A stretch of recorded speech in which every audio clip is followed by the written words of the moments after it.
I'm Joan Epler. Please join with Dr. Gary Epler, Harvard Medical School. Dr. Epler discovered a new way of life. Today, we're going to talk about being a head thinker or a heart thinker. I'm Dr. Gary Epler. The new way of life is knowing who you are moment by moment. This means know where you're thinking from, and that's who you are. There are 4 locations, and you can only think from one at a time. There's the head, the heart, the gut, and the mind, which is outside the body. Today, we're going to talk about 2 of these, the head and the heart. Well, what's the difference between head thinking and heart thinking? They're opposites. Head thinking is taking, and heart thinking is giving. That's a big difference. What do you mean? Thinking from the head is taking behavior, taking people's enjoyment, pride, confidence, money, time, and energy. Head thinkers only help if they can get something in return. Thinking from the heart, it's kindness and giving. Giving time, energy, and giving help, expecting nothing in return. This is an obvious question. Where do head thinkers think from?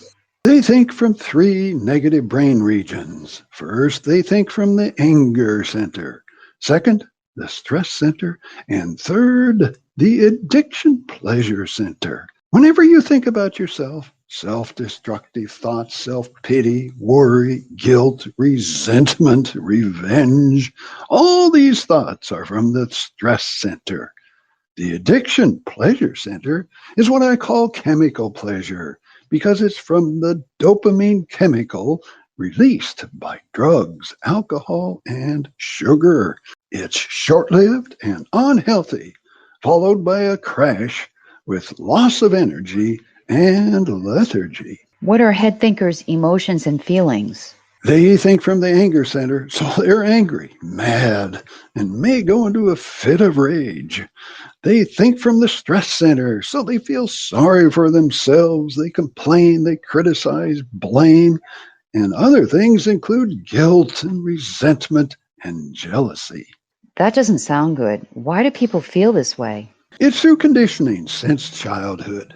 Some people learn they feel better with this taking behavior, and they get what they want with this behavior. It's bullying. They don't realize the cost to themselves, and they don't realize the cost to other people and how harmful it is to others. They don't realize the feeling of giving is so much better. What does it feel like when a head thinker talks to you? At first, you don't feel anything, but it's painful at the subconscious level. As the conversation escalates to anger and stress, you begin to feel bad. You're uncomfortable. It's a bad feeling in the stomach. You want to back away. The conversation increases with complaining, criticism, and blame. These bad feelings your experience intensify. You start to defend yourself. Your heart rate and your blood pressure go up. Your muscles tighten.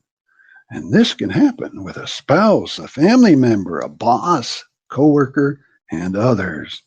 The conversation can even escalate to the extreme with accusations and rage, causing physical pain, exhaustion, giving up, and even the feeling of losing interest in enjoying the rest of the day.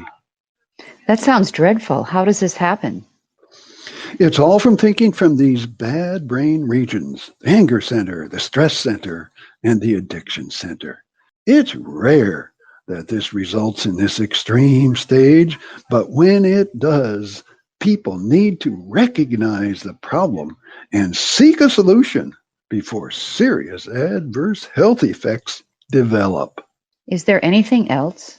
Stress can cause temporary head thinking. For example, new stresses come into someone's life and overwhelm thinking from the heart, resulting in anger and lashing out. This is easily solved by recognizing the problem and actively bypassing stress center thoughts to thinking from the heart with kindness, empathy, and giving. Can a head thinker change to a heart thinker? They don't want to. This taking behavior feels good to them, and they always get what they want. They don't know how much harm they're doing to themselves, and especially how much harm they're doing to their families, friends, and coworkers. Why don't they know how harmful this is? Once again, they don't want to know. It's too much work and discipline.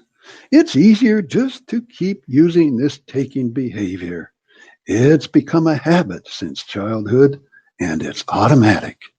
Any challenge to this taking behavior results in anger, and they'll shut you down immediately. They don't want to lose this tiny amount of pleasure. Remember, this is toxic chemical pleasure from the brain addiction center and short lived and not healthy. They need to learn to bypass this thinking and think from the heart with kindness. They don't want to lose the ability to get what they want. But getting what they want is taking behavior from others. It's thinking from the brain, anger, and stress centers.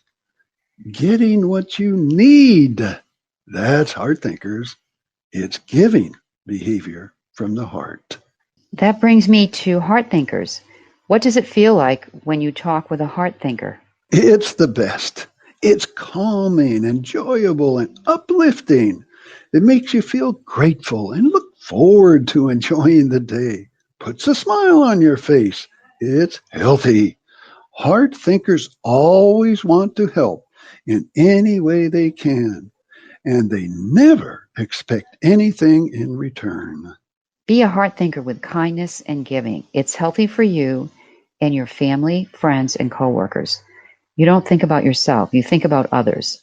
Do you have any closing comments? I agree. Be a heart thinker. Know who you are moment by moment. Know where your feelings are coming from. Learn to bypass negative thinking from the anger and stress centers with taking behaviors. Think from the heart with kindness, empathy, and giving. Think from the mind with creativity and a feeling of calmness and unconditional love. This is Joan Epler and Dr. Gary Epler closing today's segment.